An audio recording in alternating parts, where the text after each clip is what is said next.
Self-destruct in 5, 4, 3, 2.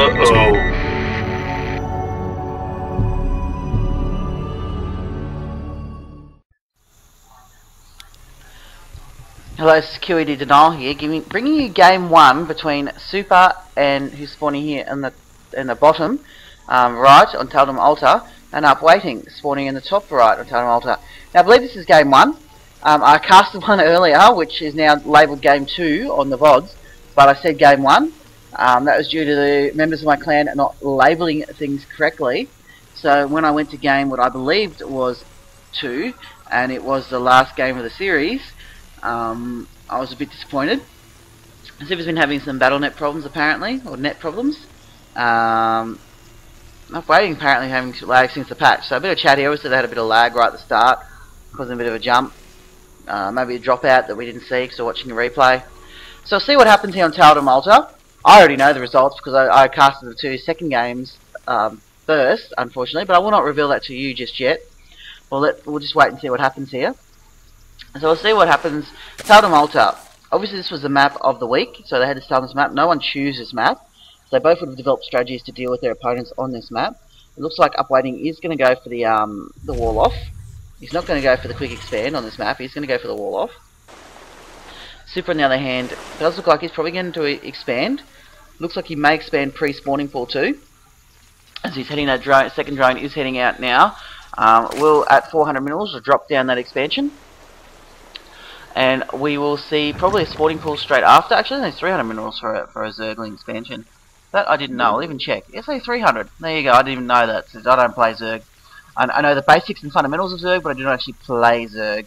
It's a little bit too intensive for me. I get too uptight trying to control everything. But anyway, 300 minerals for their base.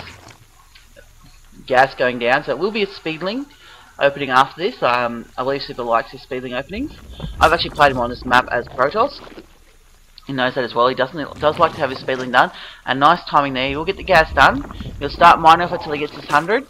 And then start speed pretty much straight away. So very nice move there from there. UpWaiting has got his wall off done and has got his first 2 marines coming out. Orbital command being morphed to start dropping those OP mules. Or less OP now that it's been nerfed. Speaking of the nerf, I haven't noticed any increase in the ability of Protoss to win matches yet after nerf. But we are talking about the BSG League here. So the upgrade has not shown its head yet. I can't wait to see a game where it is used. I'm asking anyone who's used this and has a game where they've actually used the upgrade past patch to please send it in. It'd be quite entertaining to cast and to finally see the fleet beacon being used for something other than Mothership. Or, well, doesn't really often get used for a carry unless it's a fun game. So the expansion is up. Look at what UpWaiting's doing here. He's got his 2 marines out and going straight into a factory and reactor. So this will be a reactive helling opening. UpWaiting does love his mech play. He does love it a lot. He's a very big fan of mech play. So I'll just see where it heads from there. It looks like he'll be heading to that mech again with the factory going down. So avoiding being supply block, he's got another supply depot happening, which is very nice. Both players are being very vigilant on the supply blocking early. We'll see if they continue into the late game, as it's one of the key macro aspects which do fall down with a lot of the lower league players is their keeping the supply depots up. And one thing I see a lot of Zergs doing, and I brought this up before, I'll bring it up again, is when they start reaching their 3-4 hatcheries and they've got their 200 army, they only build enough. Oh, pause from UpWaiting, I'm going again. They then stop building overlords. Why not just build a couple extra? You have those overlords scattered all over the map for scouting, and it doesn't take much for a push-out Terran force or Protoss force or another Zerg force to snipe them. And when they snipe them, you get the supply box, and you can't replace those units that you just lost in that push. I've seen that happen a fair few times. It's just something that bugs me, but that's just my own personal opinion. Roach Roaring coming down now, so we'll see how these roaches work out for Suipr against what looks like to be a Hellion opening. He has got an overlord here, so we'll know that these Hellions are coming. And this overlord is a very, very cheeky position. So if we look at UpWaiting's vision, he cannot see that. Oh, he can. Sorry, I lie. He can see the overlord. Not the most sneakiest position. My lie. Yeah, he can see it. I'm surprised he didn't try and snipe that with his marines then. Normally you can't see an overlord when it's positioned on high ground, but this time it isn't. He is taking out these Zerglings and gaining himself some nice map control. Map control is everything in these matchups. Knowing what your opponent's doing, knowing when he's coming out. This is why this overlord is so good. You can see those Hellions. He knows they're coming, And he knows he's defending his Hellions. He's well in advance, knows about this, and the Roach Warren will be completed in time. So he'll be able to get some roaches out to defend. I'm hoping he'll get some roaches out soon, as roaches will be very handy in this. I'll actually bring out the names. I haven't brought the names in this one yet. There you go, you get the names. He needs to bring out those roaches. He has got a lot of lings out, but the lings aren't going to do too much when it comes to these Hellions. And they are going to run into these Hellions and die. Although, oh, he should have stayed there to take out that last Hellion, just to get that extra damage done. That's got an evolution chamber up to help block, and another spine crawler. This will stop the Hellions being able to run by too easily. The Queen here will help block that as well. I think there's still enough gap for him to run through. And this Overlord will see that the command center is coming out as well. So he knows there's a Hellion expand, and there's a lot of a Hellion expand. So that Overlord has paid for itself in twofold, scouting all this information. Suipr must be quite confident in knowing what's going on. Knowing that, he's going to a quick lair. It's probably no mutas going to muta harass. Seeing so many Hellions, one thing Hellions can't deal with is mutas. The flames don't shoot up as much as you wish they would. They do not shoot up. So seeing all these Hellions and going to mutas is a very, very, very safe option. If he floats Overlord now and also sees that there is nothing coming out of his barracks, there's 2 more factories coming, and no engineering bay yet. If he switches to mutas, he's going to do a lot of damage very, very quickly. Let's see if he does go into mutas. I've got to stand here. More droning coming now. He's going to definitely get those 2 bases running up and going. He's got this macro hatch is going to spawn here next to these rocks, and he's probably going to drop another hatch here after this one spawns. Obviously, it's a good way to start building the hatchery nice and early and make something out of it. Scan here reveals that those Hellions are not going to get through. So whether or not he'll try anyway, I don't know. Creep tumor's going out as well. Very nice from his Suipr. He's going to start getting some nice creep spread. Go around and take over this base as well, and move it out here to reveal when his Hellions do start coming. And so you can always be prepared then. Roaches are coming though. So he hasn't gone into mutas, he's gone into mass roach. He's getting the Zerg missile attacks level 1 and roach speed. So it's going to be a roach push on description. A little surprised by that. I would have been much happy to see Mutalisk come out. But roaches in your hand do well against Hellions too. Both mutas and roaches are good counter to Hellions. Only thing is mutas are not roaches are not the best counterattack to what else comes out of a factory. Well then again, neither is mutas. Thors are coming now, straight into Thor production from UpWaiting. We'll come here and see this expansion was going to come up, but there should be enough roaches now to fling off these Hellions and stop them denying this expansion. Even then, they won't deny it. They'll take a long time to destroy the space with their little flames of doom, and these roaches will be able to come in here and actually go sleep around behind. Very, very sneaky move here. They will get there in time before the hatchery does fall, but a very sneaky move. He'll also have some roaches come out the front here. Hellions must be a bit cautious now, knowing that these roaches are sneaking around the back. He's going to try and scare them off with the lings a bit, make them force themselves to fall back into the waiting arms of these roaches. These lings are dying, but these roaches will come in and the Hellions do sneak by. Nice positioning from UpWaiting. Managed to sneak those Hellions out, even though there was the pincer grip of death of lings and roaches on its way. Suipr will now probably get a queen out and start getting some droning happening, get the injects happening, keep the production up high, like any good Zerg does. This is still finally being scared away now, just the Overlord, but he has scoured that Thors are out, so he knows there is mass Thors. He's probably happy he didn't do that ling push, switch into mutas now, knowing that Thors were the option. Siege tanks would have been bad for the roaches, but having mass Thor not so bad. A few idle SCVs, come on UpWaiting. They're desperately wanting to get some gas for you, but they can't. You need to get them over there. The poor little gas cannons cannot collect without being in there. So a bit of a miss macro there with those idle SCVs. He's also got a very low SCV. He's got a very oversaturation here, and needs to move someone back over here. Bring up his unit count. He's on 43 SCVs to 53 drones. So he needs to start getting that count up, and also to stop oversaturating one base. Look how many Marines here, they're just doing nothing. They're mining that out so quick. He needs to move them over here.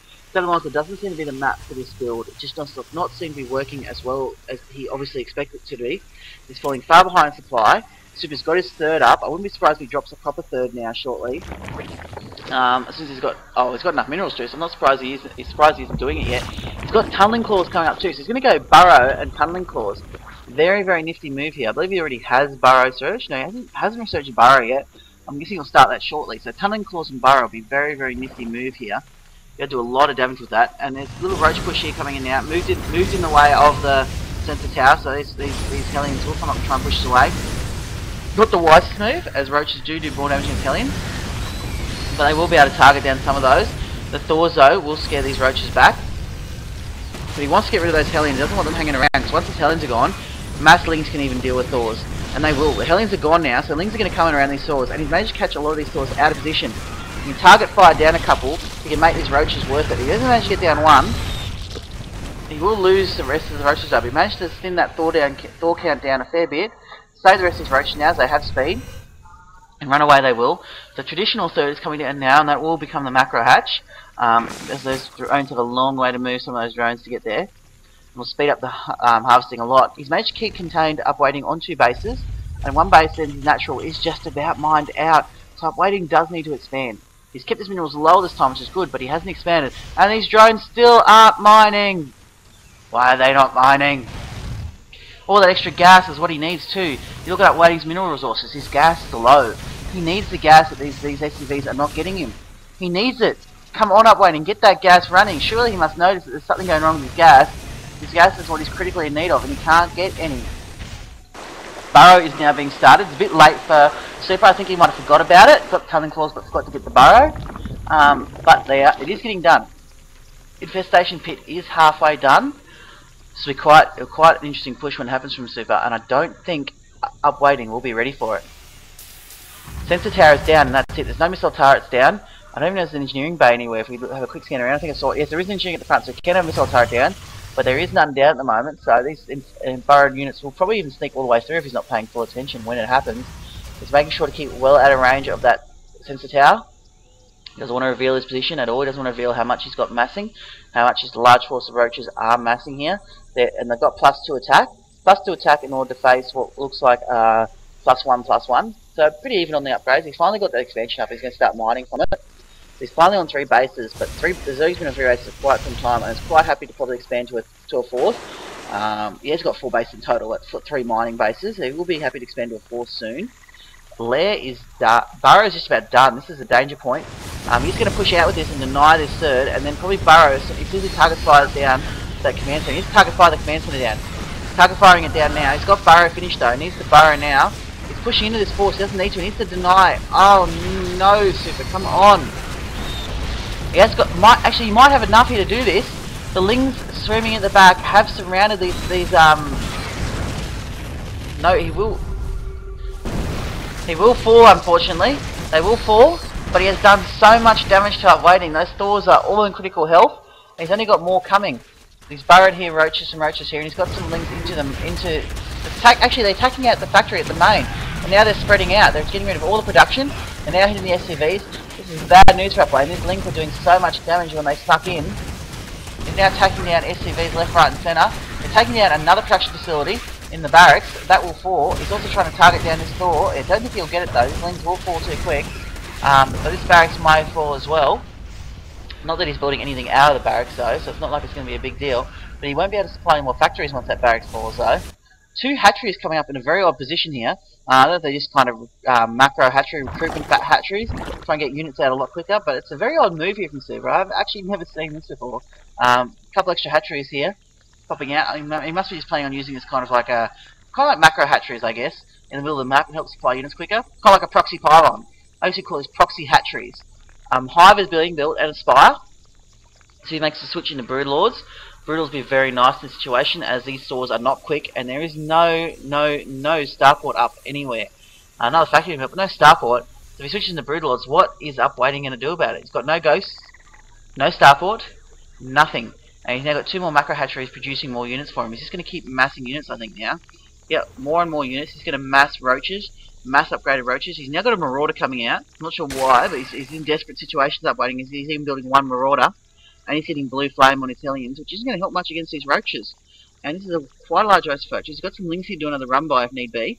And these Lings are ready to run by, and they can run by. There's nothing here stopping the run by. Again, he can do a lot of damage if he does it. This SCV is coming out to drop another command center, but I think it's a bit too little too late. As these roaches will get into the range of this sensor tower, will cause the Thors to react. The Thors will react by staying right where they are, and these Lings are going to run by.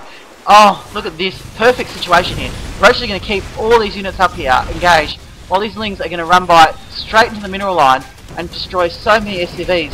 I think this is the end for UpWaiting. They just won't have the economy to back this up though. These roaches will all die. They will all die, but not until they do a lot of damage to everything here. But by the time these Lings have done their damage, so many units have died. If we bring up the units kill count, workers, 37 workers killed by Suipr. It doesn't matter that he lost all those roaches. UpWaiting will not be able to resupply anything. He's going to run out of supply before Suipr does. And he's doing a couple of dodgy expands on the side as well. So he's just going to keep streaming in his units now. More and more roaches. He's got those macro hatcheries in the middle of the base producing more and more roaches. He's going to press home his advantage now. They've got some roaches. He managed to snuck in. They're going to start attacking everything on the back of the base. There's one marauder's come out to say hello and say, well, I'm still seeing all this mech here. I'll give you a hand. But it's not going to be enough. He will be able. He might. I don't think he won't even be able to hold this off. Here's the end for UpWaiting. He's got all these things producing as quick as possible, but his minerals will start falling soon, particularly now that his SFVs will fall, and fall they will very, very quickly. There's mass roaches here. It's going to be GG for UpWaiting. There's not much he can do here. All his SFVs have fallen. No more minerals. There's literally no more minerals being mined for UpWaiting. He is literally mining nothing now. Very nice run by there, prevented all this from happening. He is mining nothing. He's trying to produce as much as possible, but there's no way he can hold back his attack. And it's GG for UpWaiting. So nice first up win by Suipr. Smashing that mech play by catching those saws out of position and sneaking behind with lings and getting rid of all the mining other base. I'm very impressed by this game, and you'll be impressed by the other two when you watch them, considering I cast them first. This is QEDUpWaiting, and I'm out.